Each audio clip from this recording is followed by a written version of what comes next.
Πρόκοπος TV.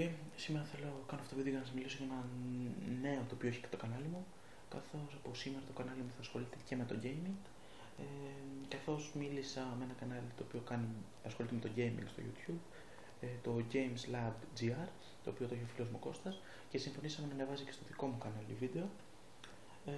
Από τις επόμενες μέρες θα ανέβουν και τα πρώτα βίντεο σχετικά με το gaming.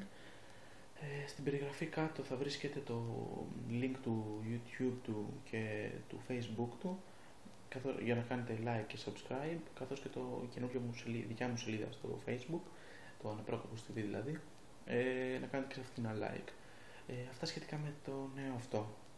Επίσης να πω ότι σήμερα τελειώνει διαγωνισμός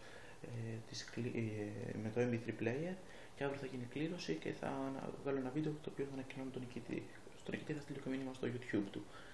Αυτά, κάντε subscribe, like και comment στο κανάλι μας. Ευχαριστώ πολύ, γεια σας.